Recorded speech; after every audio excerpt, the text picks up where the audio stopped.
I'm going to like start taking, we were talking about this the other day. I think mentally I'm getting weak, and I think I'm going to start taking, you start taking the easy choice, and that's not the best thing to do.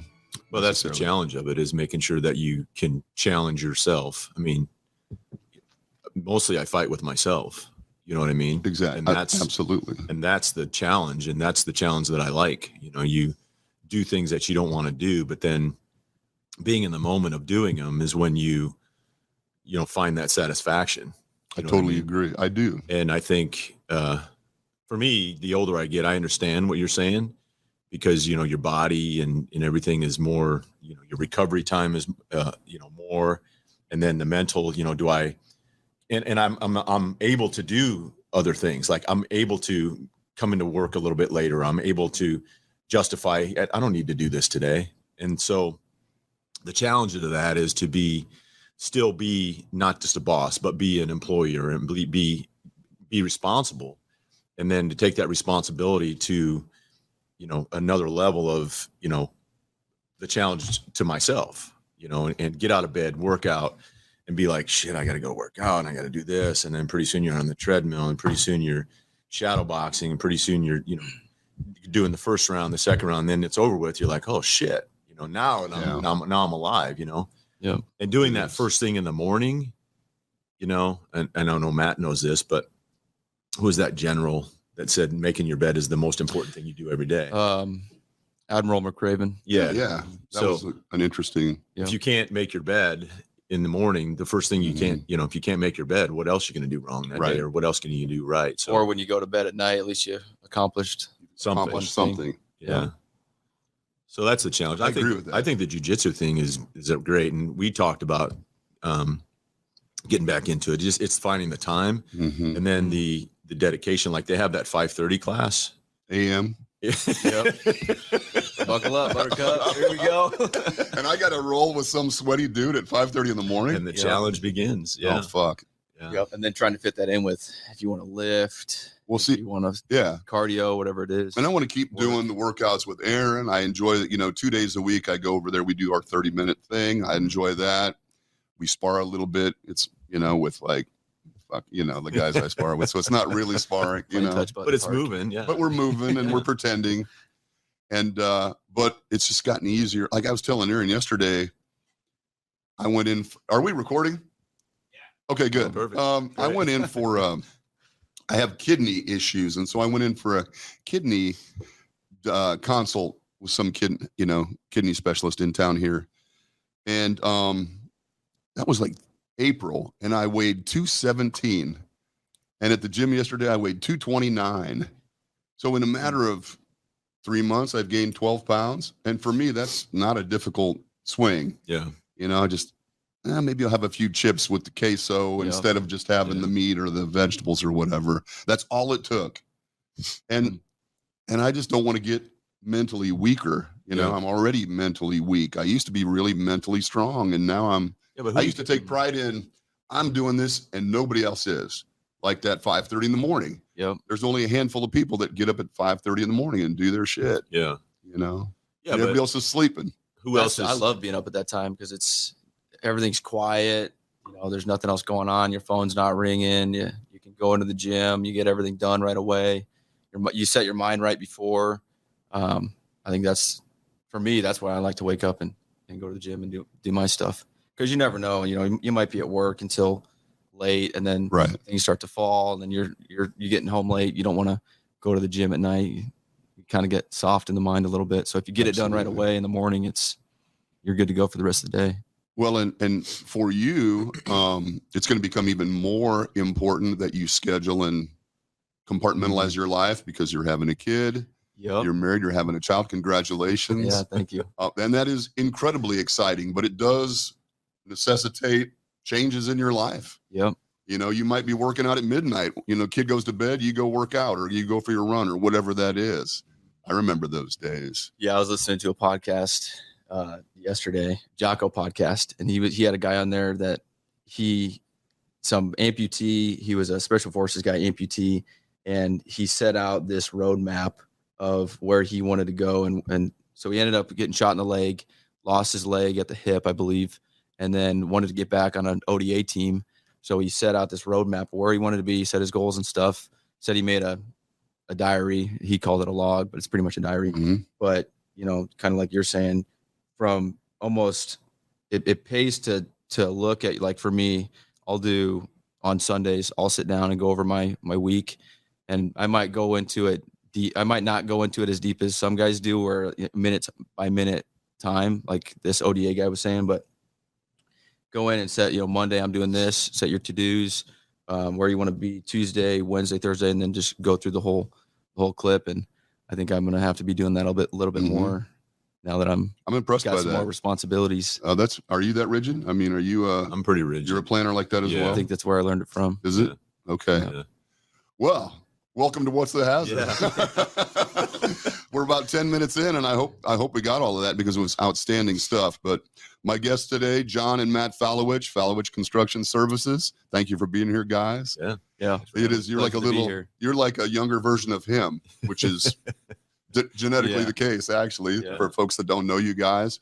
And Falewitch Construction Services has been one of the sponsors of the program for 2 years now. Thank you both for that.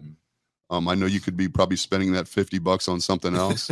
So I sincerely appreciate it. I appreciate your help. So we've been talking a little bit about discipline and self-motivation and aging as it comes to, this is a podcast about safety, but it's about more than that. And it's about just life and stories and, people. And so I love hearing about that kind of stuff. I think we do need to talk a little bit about safety, just for the hardcore safety people. But I've been doing safety for 35 years, man. I want to talk about something else but no, not necessarily. But I would like it if you guys would talk a little bit about the company. Your company has grown even since I've known you and expanded into different areas. So if you wouldn't mind just taking a few minutes, tell a little bit about the origin of Falewitch Construction and what you guys are doing now. Yeah. Which is cool. Well, thanks for having us. Appreciate it. Of course. We're happy to be a part of this deal. It's we're proud to be a part of it. So, Falewitch is,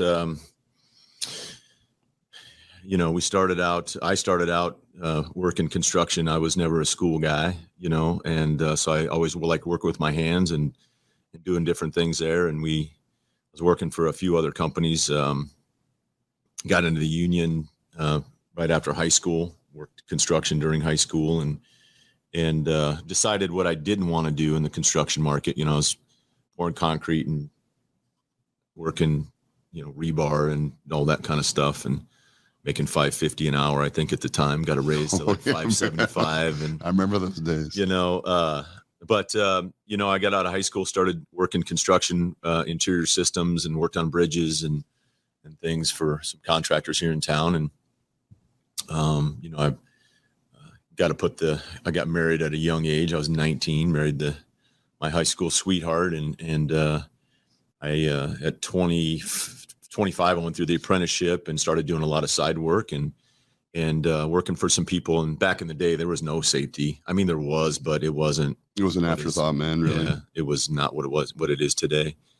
But I had some distaste in my mouth about how things were ran, and you'd get a safety violation, then you'd see the safety director come in, then they'd give you they'd give you a sticker or a jacket or something, and then they'd say, well, let's come back and we'll see you later, and kind of keep the program going. But then you wouldn't see him again. You know what I mean? Mm-hmm. And I knew the kind of things that we went through. I was always, a hardcore field guy, and looked at everything that we went through in the field. And there was always that office field mentality. Guys in the office sit in the cushy offices, and then we're out here freezing our asses off and sweating our asses off and things. So, there was always that mentality of, man, this isn't right. You know what I mean? And always job cost. And so I was doing a lot of side work and working, and I thought, told my wife at the time, I said, I'd like to go out and start my own business. And, she was, I think we were just getting ready to have our second kid. And is that you? No. You're three? I'm third. 3 out of 4, yeah. And so, I did it in, I think it was October of 95, we started. It was just me and another guy. And, I did everything from cradle to grave, you know, bidding to working on the job sites. And I did that for a long time. And we had a few good opportunities. Kind of fast forward, that company grew. We started doing bigger work. And then I was always loyal to the union because the union was somebody that trained me, right? So similar to if you go to Nebraska or you go to Ohio State, you know, that's who you're loyal to. So I always felt a loyalty to those guys. Those guys gave me my training and education. And so we went down that path. And then at the time, quite frankly, the training and education was not what it is today. It was bad. Is it impressive today? I think training it is. Good today. Yeah, I think we've come a long way. Good.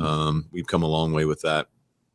I sit on the JATC committee, which is the Joint Apprenticeship Training Committee, and we've redone the curriculum, and we've, you know, made some accountability, and we got good trainers, we got good facilities. So I believe in it. I think it's really good. Like I said, it's come a long way. And then from there, man, we just, you know, being successful in business. So, you know, we've almost lost our business a couple times during the way, especially early on. And, you know, we had some pretty loyal professionals around us and some pretty loyal people that helped us get through some of that stuff. And I think that's how you grow. You know, you gotta hit the bottom before you can start getting back up, and what to do, what not to do. And so what I realized was it's all about the people. And I know we hear that and it's kind of cliche, but it is all about the people. And when I started looking at the people and what brought us success, you know, I couldn't do certain things without them. I mean, we were granted projects along the way. We found ourselves I found myself in weird positions. Like, you know, there was the union had almost dissolved here. And because of that, so there were some guys that came to work for me because the company they worked for went non-union. So they had their pension and benefits and all that stuff invested for a long time. Mm-hmm. And so they needed to work for another union shop. So, you know, I found these guys coming to work for me. I'm like, they were my journeymen that trained me, but I'm like, these guys why would they work for me? You know, I'm just a punk kid out of South Omaha. So anyway, we got a good break with those guys, which allowed us to get bigger work and kind of grow. And things just kept happening that way. And so the safety side has always been important to me because I always think back to that field office mentality, which we try really, really hard not to have. You're always going to have some of that, I think, with people that don't understand. Mm-hmm. But, you know, my production mentality, my dedication to the field mentality is in the office. So if you work in the office with me, I'm starting to lighten up a lot, but it's like, you know, they're okay with me going on vacation sometimes. You know what I mean? Sure. And that's not because I'm an asshole. It's just because I don't want them to forget about what's going on in the field. You know, right. We could sit in here and look at our windows and it's sunny and nice, or sunny and hot, and it's snowing. But those are the guys out there that are doing it, guys and gals now. And so the safety thing has always been a good commitment for us. I know Jim Steele, you know, you all know Jim, but yep. He came in and really turned things around. With all the other duties that I had, the dedication to safety, I just couldn't put the time in. But he got us really shored up and put my vision into place, which was, you know, build a culture of safety, make sure people are taken care of, and then keep that continuing on, right? So just not, you know, one and done. It's like, you know, what are we going to do, and how are we going to keep this thing cultivating? And then that led to the VPP thing, and and you know, that's where we are today. And I still, with everything that we do, you know, one of the biggest mistakes that I made was in 2011, I think it was 2011, 2012, maybe before that, during the last recession. I had to cut some people, you know, and that was one of the toughest periods of my career, because I cut my safety. I thought, you know, we'll cut safety, we'll get a third party coming in here, we'll cut this, we'll cut that. And when I cut safety, that's when things started to change. The culture started to collapse. You know, that even the little things like toolbox talks and pressing toolbox talks.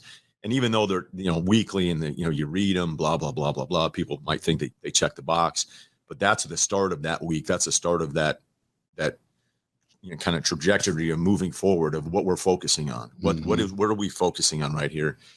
And so that led to incidents. We had our highest incident ratios. And we were doing the most work. We were doing big projects. during that time with the recession, which we were just kind of taking our step back up. But anyway, that was the biggest mistake I made. So since then, because the third parties are good, and I hope I'm not stepping on anybody's toes, but the interaction with the guys, the daily interaction, the engagement, it just wasn't there. Mm-hmm. You still had the guys coming in and kind of looking around and kind of giving a report, but I think It's different. having the safety guy. I notice that. I do that, and I know it's different. Yeah. I tell all of my companies, you need someone dedicated here in the company to be doing this, because I come once a month. Yeah. And that's not it. It's not what we're looking for. Yeah. And so I want that guy. They're typically the first face they see when they come in for orientation. Mm-hmm. And they see him on the job site and they see him in training. And so it's that relationship that they have. So since then, we've have a dedicated safety guy, and that's just part of our overhead. Yeah. And I believe in that. There's a lot of people that don't have that, and that's fine. But for us, that's the investment that we have. Mm-hmm. And you said something a couple of things that I think are really interesting. One, growth. When you are growing, maintaining that connection. I mean, it's easy for the executive office to detach when you're growing, when you've got more work, when you got more responsibilities, you get further and further away from the field. And I think I've seen that happen in a lot of organizations. So it requires a concerted effort to maintain that connection. And when you take something away, even like something as simple as a toolbox talk, it might be routine. It might become kind of boring. I know what they're like, but when they're gone, people realize that. Yeah. They see those things. At the very least, it bridges the gap from the office to the field side. Mm-hmm. I mean, or just showing up from an office standpoint, showing up and doing the toolbox talks with the guys, doing the stretch and bends with the guys. I mean, it may seem minuscule, but I think it goes a long way. I do too. Or just talking to the guys. Hey, we all know the toolbox talk in the company for that week. So it's, if anything, it's a conversation starter, something to talk about. What is it about the business that appealed to you? Because you are one of four brothers. One of four, and the only one that, and you're the one that is in the business, that you followed your father into the business. Is there something about it that appealed to you? Is there something about it?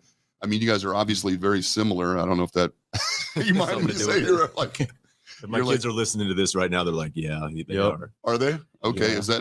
Is that your? Yeah. I mean, I've always obviously looked up to my dad growing up. Always kind of been in and around the company. Mm-hmm. I really didn't know any different, to be quite honest with you. I've never done a job that's outside of the company. I did do an internship with another walls and ceilings company. Mm-hmm. But yeah, I mean, growing up, working in the field in the summers, and then sometimes working in the office side, maybe when I got in trouble during the school year. But yeah, doing carpentry work in the summers and working in the warehouse, pulling job requests and things like that. It's pretty much all I have ever done. It's all I know. So yeah, I guess I'd never really thought about doing anything different. It's what I love to do. Go to work every day and feel, some days you get the reward, some days you don't, but of course, definitely. Yeah. But it's interesting because we've had this conversation before, man. And you said it exactly right. People think of these things as cliche, but almost every business is a people business. It's truly, when we talk about culture, which it's kind of an overused term. I think people talk about their culture or their safety culture, just the culture of their company. It has everything to do with how people feel they're being treated, if they're being valued, if they're being engaged or heard. Yep. And it's not as complicated as I think people make it out to be sometimes. Yeah, I think the culture. Jim talked to me about culture. That's where I first learned it, and it's hard to build a culture. It's very hard to build a culture, and it takes time, and you don't do it overnight. And you have to have. We talked about discipline. You have to have the discipline to keep doing the same thing, and I guess explaining to people what that means. Right? You got to. This is why we do this, not just do this. This is why we do this. And now I'm seeing myself doing that a lot because of the new generation coming in. Like I was having a conversation with a guy this morning, and he wasn't doing something. One of my managers wasn't doing something. And, you know, it's something that we implemented 15 to 17 years ago. Right. And I gave him the backstory of it. This is why we implemented this. And it wasn't just John hard fisting down. It was a collaboration of people like saying, we need this, we have to have this. And it's one of those things that we've tweaked throughout the years. It's not just, we've been doing this for so long. It's just is what it is. It's, we've tweaked it along the way. So giving them some background of why we do things, I think is extremely important, you know? And I did want to touch on one thing that I think is important. You know, so to get the field and the office together, there's certain things. So like I have my admin from my assistant to my CFO to her assistant, go out to the field, go visit these guys. And then my superintendent, you know, he schedules those on cold days, on hot days, right? Right. Let's go walk through the mud. And he gives them shit too, like, wear your boots tomorrow. You know what I mean? And what time are we going? Well, we got to be there by 6. So meet me here at 5:30. And so I think that's extremely important, no matter how busy we get, right? And they come back and they're different. Like you can just see it. They're different. And so I think that's important. And it's also that's really cool. It's also important for the guys to come in the office, like come into our house. And then I want my people to understand that if they see somebody walking down the hallway with the high vis shirt on, say hi to them, you know, introduce yourself, you know, make sure that they know who we are and they know what you do. And I don't know how, no matter how big you get, I think that's extremely important. It doesn't take long, you know, it doesn't take long to make somebody's day different. I love that. You know what I mean? I do. Absolutely. I love the idea of introducing the admin people in the office, introducing themselves to the high vis guys. Yeah. That's something he's always pushed. Cause I mean, coming from the field, right. He knows what it's like. It's about the guys in the field. It's about what they're doing. If it's a cold day, recognizing it's a cold day. And that's something he's pushed on me is never forget the guys in the field and the gals in the field, because that's who makes everything. I mean, Right. Without them, Makes it work. nobody in the office has a job. So Right. When he's long gone, that's something I hope that we can keep continuing to cherish and push throughout Absolutely. Yeah. Interesting. I love that approach, man. And I love the fact that the admin people are going out to the field. Yeah, man. I think that is fantastic. I don't think that happens very often, you know, truthfully. Yeah. And everybody has their struggles. As you said, it's good for the field guys to know what the admin folks are doing as well and why, all those kind of things. How big is the company now? How big are you guys? Just under 150. That's a pretty good size contract. Field and office. Yeah. And we're going to Des Moines. We're traveling across, you know, 2-hour radius right now, which is fine. There's so much work here that's going on, but we got so many young kids coming. I call them younger, but you know, under 30 coming in, and they're knocking it out of the park, man. Are they? It's crazy. What's different about them? What's different about this new wave of employee? I think they're smarter. Well, they just have so much knowledge. I mean, you got knowledge at your fingertips, so you can learn what you can get on YouTube and figure out how to build something. I mean, and then they've been on their devices, technology since they were kids. I mean, I'm talking my generation now, 25 to 30-year-olds. Right. I think you learn so much more.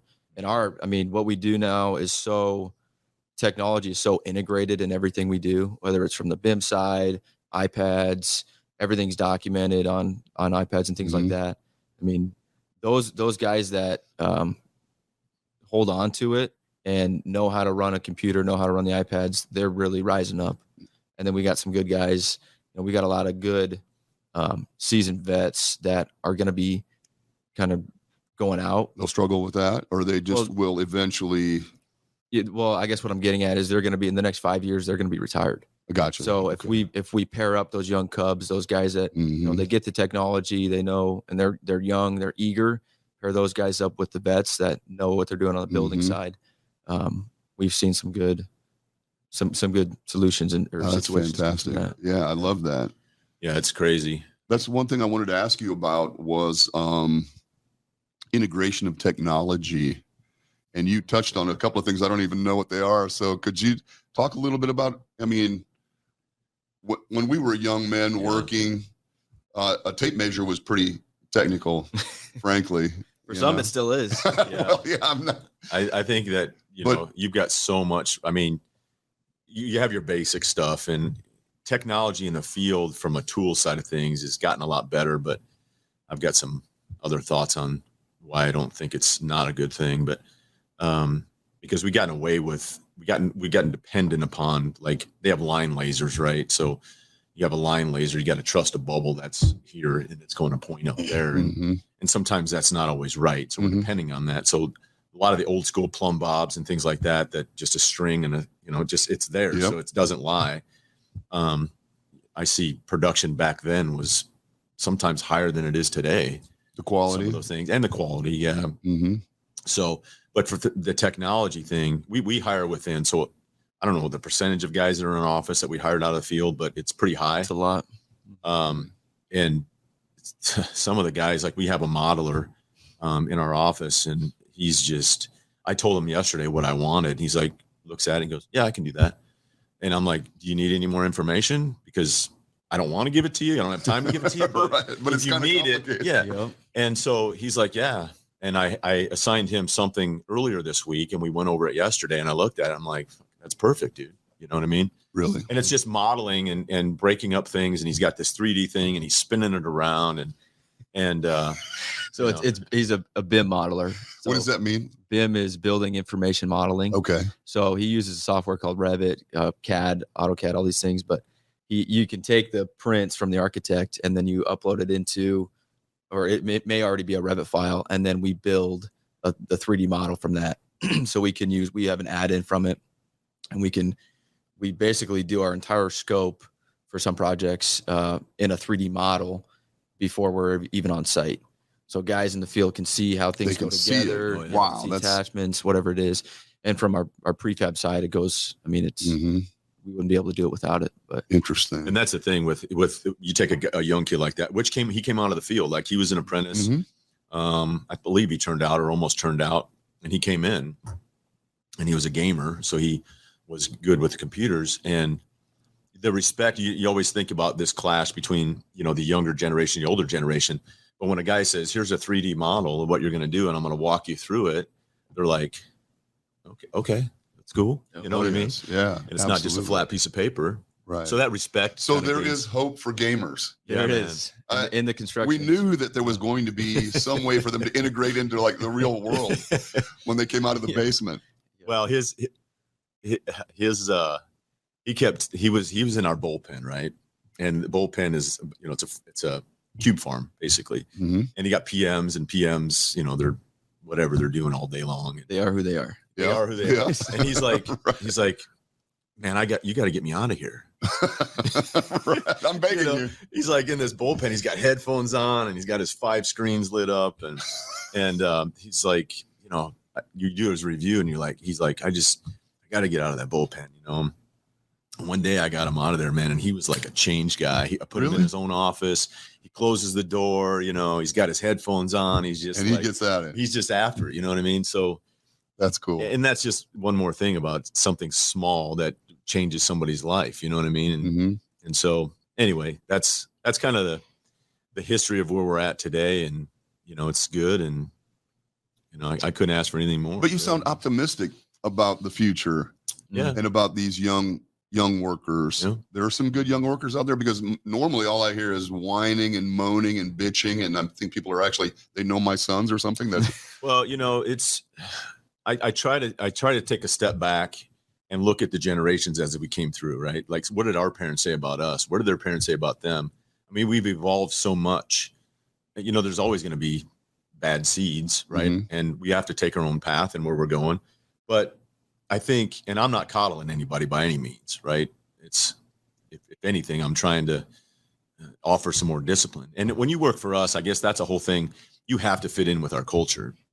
Right. So you're not going to come in and, you just have to fit in. Right. You have to have the same type of discipline, the same type of wanting structure. That's what you're going to come to work every day in this environment. You want to be good in that environment. And I'm not saying we're that rigid, but because because these guys they have a great time, but at the same time, it's like, we got a job to do. Right. Of course. And so I don't know, I can probably picture a lot of younger generation people that I see that wouldn't fit in our culture. Mm-hmm. But at the same time, I mean, what did our parents say about us? Just, really, you're doing that? You ain't worth the shit, blah, blah, blah, blah. But there's good people out there, no doubt, and the schools are still bringing some kids into the industry. I think we talked about it before. Not everybody's a college person. No. So they got to come in and work with their hands. So that's always going to be there, I think. Yeah. And these guys today, man, they're making good money. Oh, yeah. Really good money. I know. A lot more than a new grad out of freaking high school or college. I know. Yeah. I know. I've got 2 of those. And, I'm kind of a big fan of Mike Rowe. I like the Mike Rowe, approach. I think, he was always a proponent of, find an opportunity, get really good at it, and then the doors will open, and those opportunities may not be exactly what you were envisioning when you were, a younger person necessarily. I love that idea. And I've tried to encourage my boys to do that too, that it may not be what you had envisioned as a high school student, perhaps, or even when you were in college, but man, if you embrace that opportunity and really get good at it, I think only good things happen typically, so I wish my boys, I think Kent, my older son in particular, would have done really well if he would have learned to do something with his hands. He's an active guy. He likes to be outdoors. He likes to be engaged. He doesn't fit into the school. He didn't really love school. I think that didn't work for him necessarily, but did he I get didn't a know college how degree? He did. And I didn't know how to direct him. Because everybody goes to college, so why not go? It seems like it is. Yeah. Follow the mold. And on more than one occasion, he told me, he goes, I'm out. I can't do this. And I was like, you've started, just finish, and then do whatever it is you want, and that was my clinging to that old mentality as well, in some ways, Yeah. I graduated from college. If I could go back and do it again, I think would I? Maybe not. I'm kind of different. I'm in a different I have a different opportunity than most, having the family company and things. But to me, I mean, I may be sounding a little bitter about it. I don't want to step on anybody's toes, but I just think it's an expensive piece of paper for what I'm doing today. I think now that I'm turned out, I've been working in the industry for a few years. I've learned a lot more, 1,000 times more than I ever did in college. And sometimes I think if I would have either done an apprenticeship or just started working in the office right out of high school, where would I be today? I don't know. Maybe the same place, maybe further back. I don't know. I mean, it's good relationships. You create good relationships in college, but I don't think I learned the technical knowledge that I really needed to. Well, with the stuff that I'm learning. There's been today. a huge effort to move people into trades and skills. I see those all the time. I see them on LinkedIn, which is the only social media that I can remotely tolerate, which is still excuse me, it's just horrible. But I see that a lot, and I see, and I know those opportunities exist.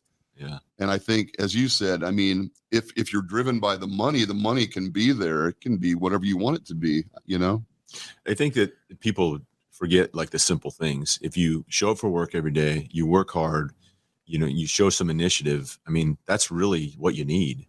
And there's employers out there, or anybody out there, whether it's a foreman or a supervisor, that's all they want. They just want somebody they can depend on. They'll teach you the rest. But if you just show up every day, have initiative and a good attitude. Yeah. That's it. And that you can't teach that. That opens a lot of doors. Though. He touched on it earlier. I mean, if you look at our office, we probably have maybe over 50% came from the field, probably something like that. Really? And those guys, I don't know if they do or don't have college degrees. I would say they don't. But I mean, if you were to ask them, go into the trades, they do that. They show hard work qualities, leadership qualities. They come to work on time. They're dependable. Your employer is going to realize that. And we before we send out any, before we tell the public that we're hiring, we always put it out first in the field. because what we found is if we already know the people, so we know what their qualities are like, and bringing those people up from the field and showing them that we're a company, and it's part of our culture too. We're a company that builds within, and we like that. Reward Plus, hard work and dedication, and plus I think as it falls under safety, I mean, they understand what we want. They understand why we want it. And it probably even more, they get a feeling of, man, they're serious about this. I mean, they really do this stuff in the office too, So I think that's just a better all around person when you can do that. So let me ask you a question. There's been a lot of news recently about the number of trenching fatalities that we've had this year nationwide. So last year, I think there were 15 to 20 trench fatalities that occurred in federal OSHA states. That's normally where the statistics come from. And this year, as of August 19th, we've already had more than that number. And, these are not mysteries. I mean, trench safety is pretty well understood, the different mechanisms for shoring up or securing a trench. Why in light of all of that information, all of the technology and stuff, why do guys still, just in general, why do guys still not follow rules? Is it the rules are just too difficult to follow? Is it, is it a stubbornness of some sort? Is it a lack of information? I mean, why do we still struggle with these issues? I would say, based on what you're saying, this year, I just left a meeting Wednesday, and 58% of our apprentices are new this year. Wow. And I think that's up a little bit. So when you look at that number, and it tells you how many new people are in the industry, and I'm sure everybody knows, about the tenure, the first 18 months of employment is when something's going to happen. Yeah. I think that's probably a lot of it. I think there's a lot of, and I'm kind of going to the labor side here.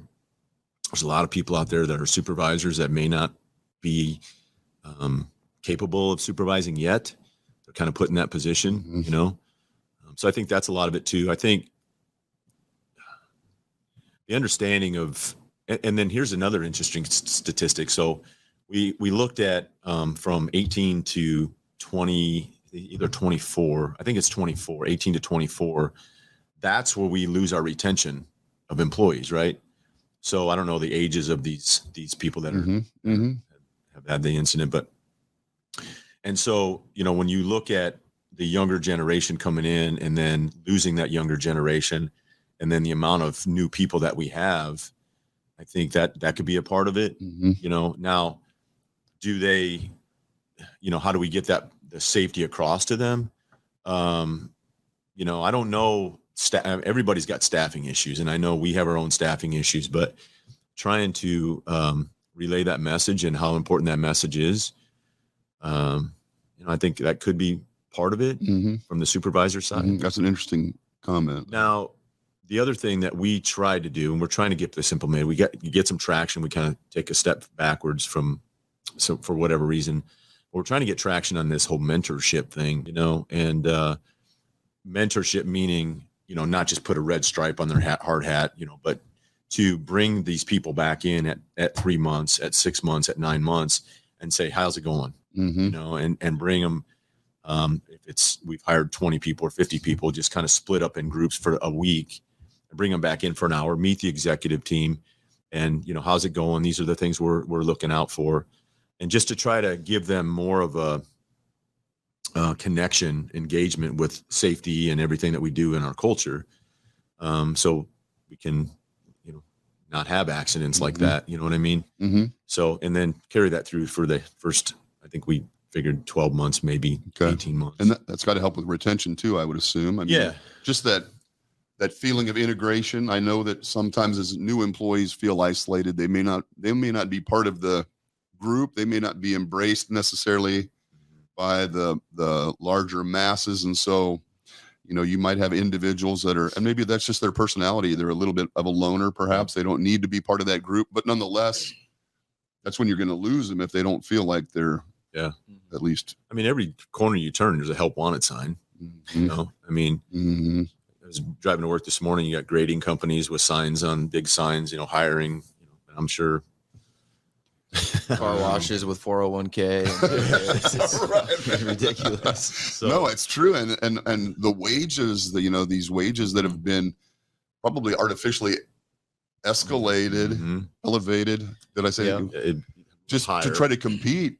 Yeah. I have a Mhm. client, International Nutrition, over on about 76th and I Street. And on the way to their building, you drive by a big sign for Nash Finch or whatever that Yeah. Mhm. says $20 an hour. And everybody that drives the International Nutrition drives by that sign every day and thinks, Yeah. shit, I'm making $15 an hour. I mean, I'm going to turn left instead of right. Yeah.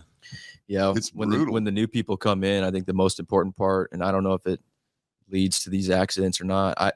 To me, I think it probably would, because it kind of goes along with any leadership qualities. You have to be able to explain the why you're doing something. Mhm. So And take the time to do that. exactly, yep. And one thing that we've done before, if we have an incident, depending on the level of severity, and this is after the fact. Obviously, we have things that we do before that to explain the whys and things, but we'll bring the guys in that have the incident, and we'll sit them down.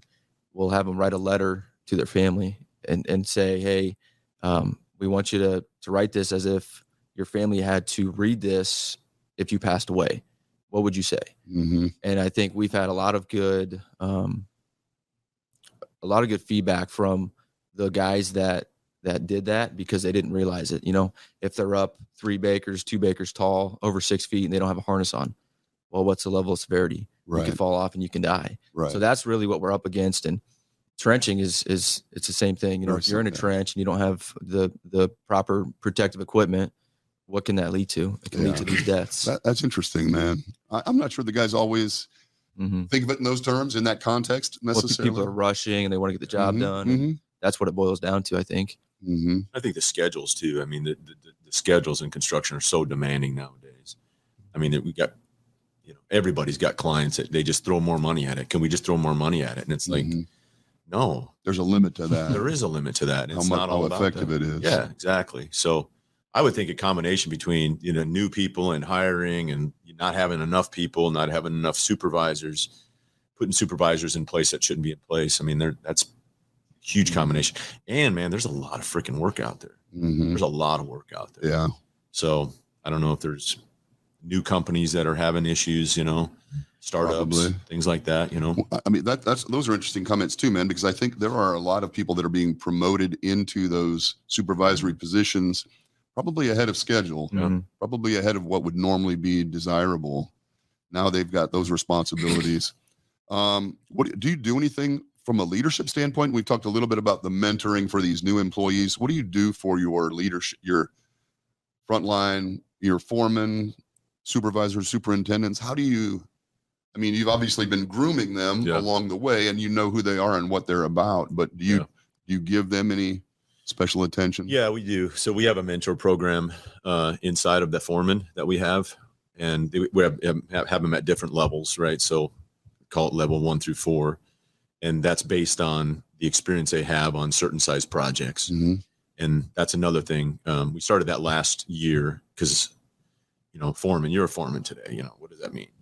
But giving them some type of graduation to the next level, and it's based on pretty much job size. And then every one of those guys have a mentor. So I think we started off with, call it 6 mentors, maybe 7 mentors. And each one of those guys below them were assigned. So each mentor would have 2 or 3 guys, right? And then they would meet with them in the beginning to say, okay, what are your strengths and weaknesses on a one-on-one basis? Like, let's be real here. Mm-hmm. And then from there, they would meet periodically and go over that. And then superintendents get busy, and I'm like, okay, this is important. We got to keep up this momentum. Of course. Similar with safety, So we're working through that. Is it perfect? No, it's not perfect. But we know that there's a need for that, and I think there's a thirst for that for their people. They want to grow within the company. And here's another statistic I learned the other day. By 2033, 41% of our local is going to lose. They're going to lose 41% of our journeymen.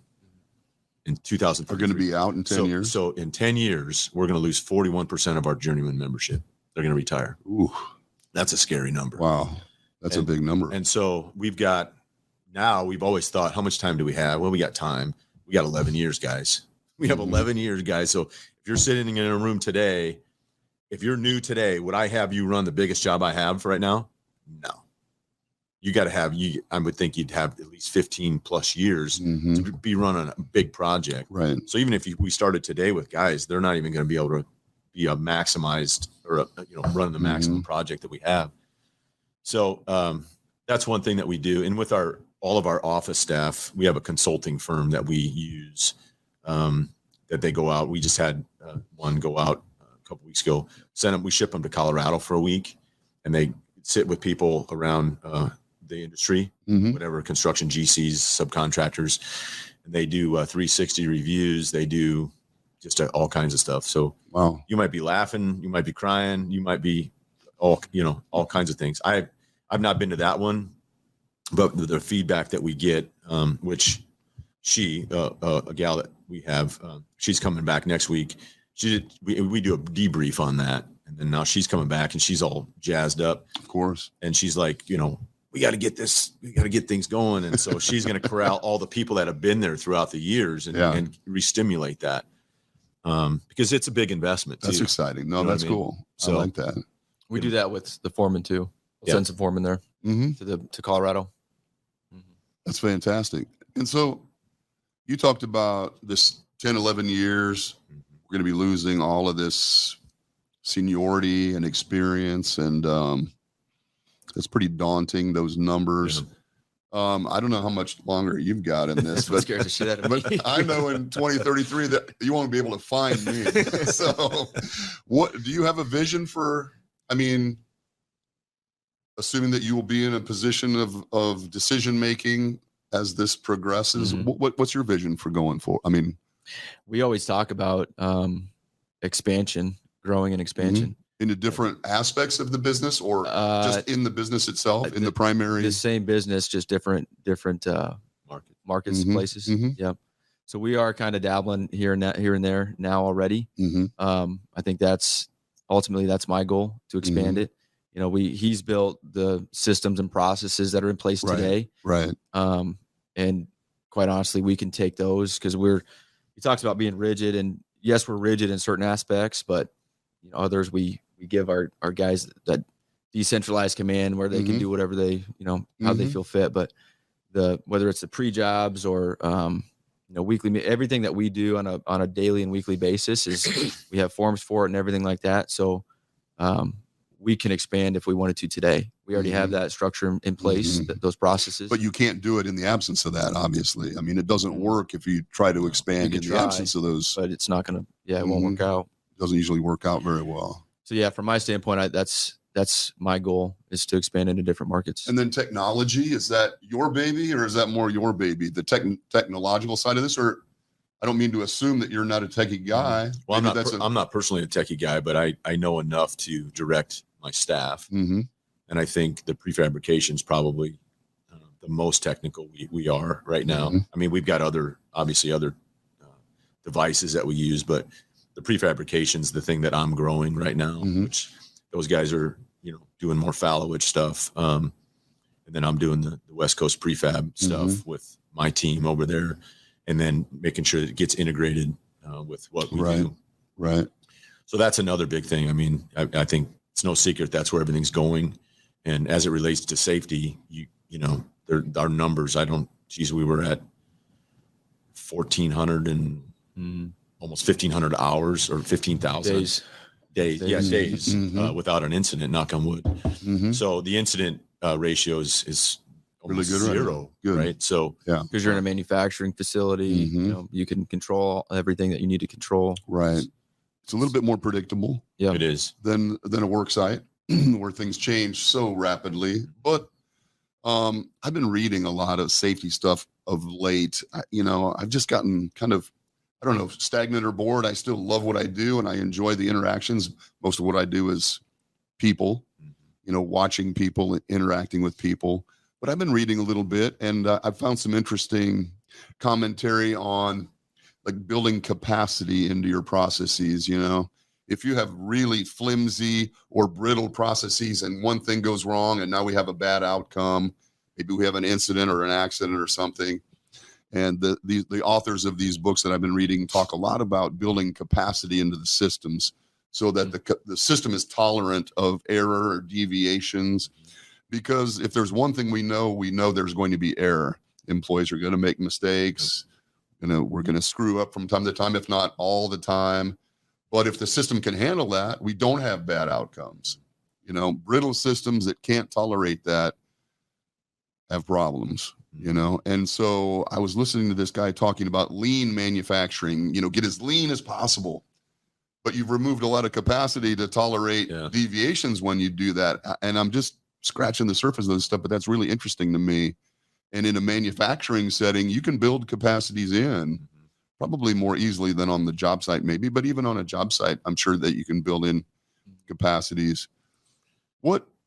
Having said that, what are the things that keep you up at night?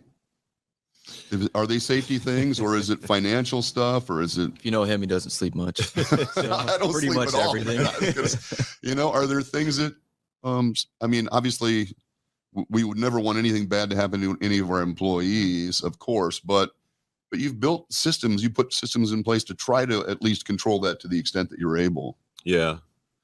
I think that, you know, my mind's just always going. So the big things don't keep me up at night. Mm-hmm. You know, it is some of the little things. Like, I'm still very involved with the Falewitch side. I mean, I've got, you know, what I would call, I'm coaching and teaching bench strength, right? So Matt and a couple of our guys that are the leads, and I'm going back now. And what keeps me up sometimes is, did they do that? You know, did they check that box?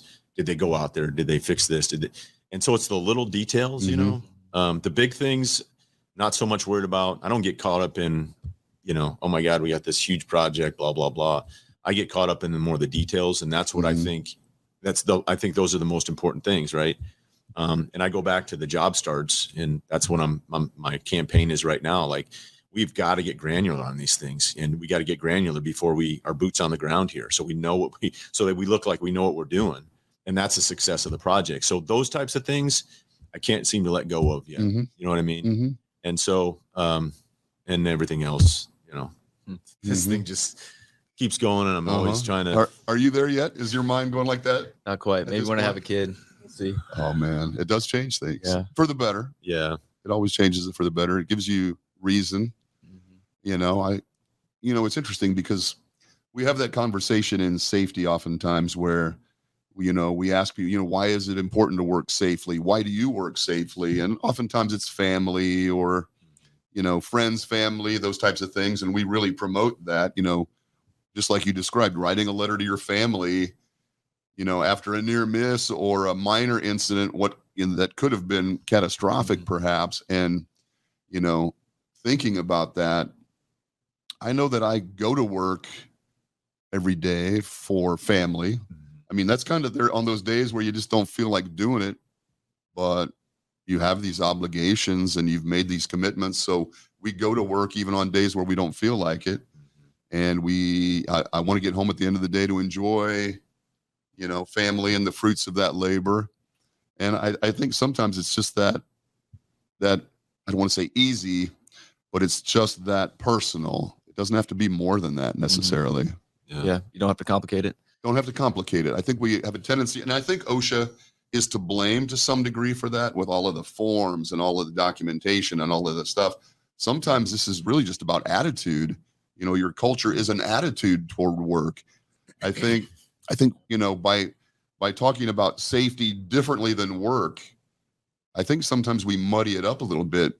We should just talk about work. Yeah. How do we build our processes to be most efficient, most effective, and ultimately the safest? Yeah. At work. They have to have a seat at the table. You know, everybody's got a seat at the table when we're going through something. And when it's, you know, whoever production's turn or safety's turn, I mean, we're all in this together, and we can't do one without the other. And that's the culture that we like to keep. Like, okay, meeting's over. No, what do you mean meeting's over? And, you know, you can have everybody's like, well, put safety first. Well, it is first, right?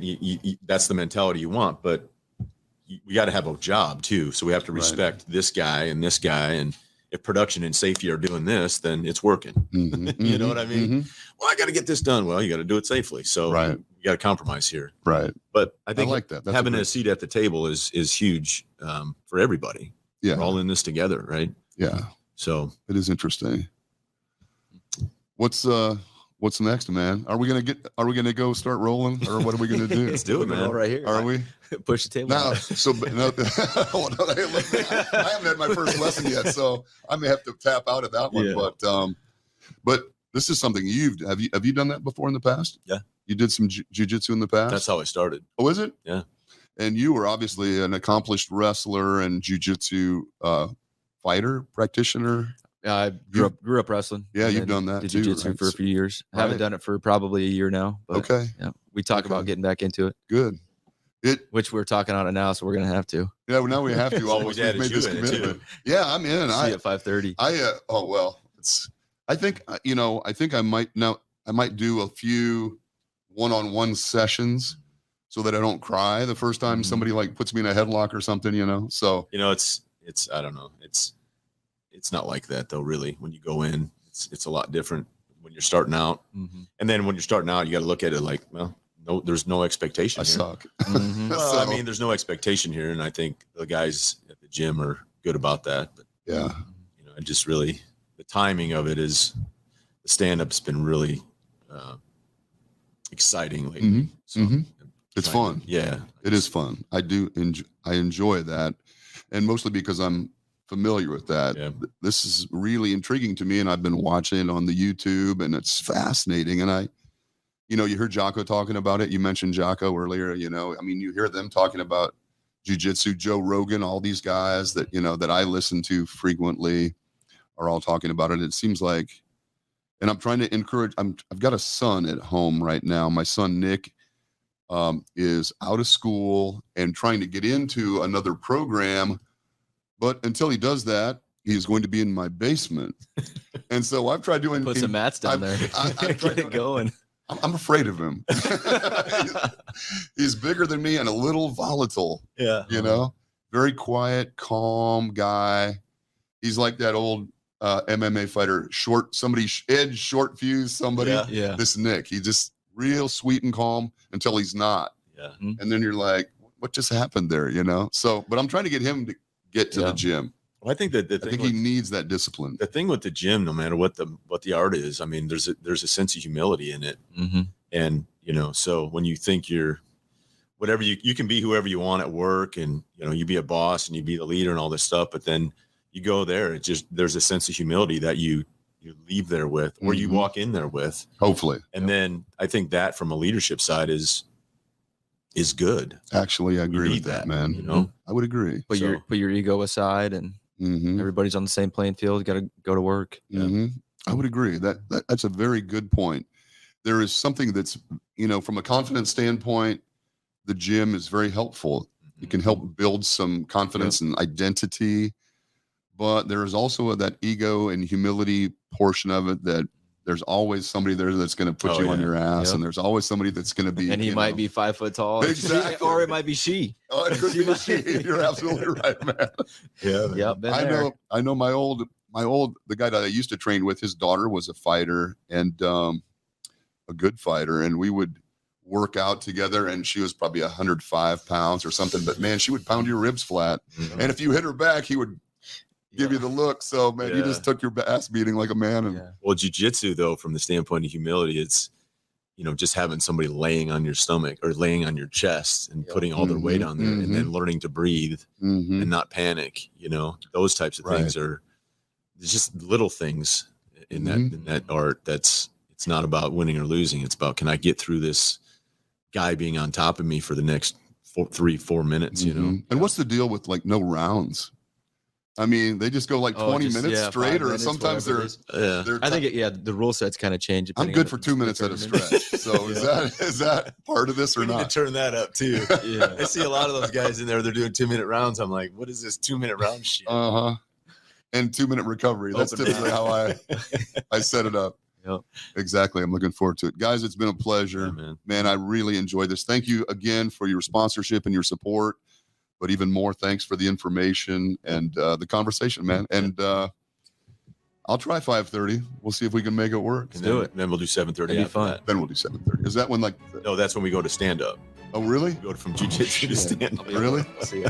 I'm gonna have to retire before we Yeah. start that course. All right, guys. Thanks for having Yeah, us. thanks. Yeah, it's been my pleasure. Thanks for listening, everybody. Have a great weekend. Keep up the good work and never stop learning. And we'll talk to you next week. Later.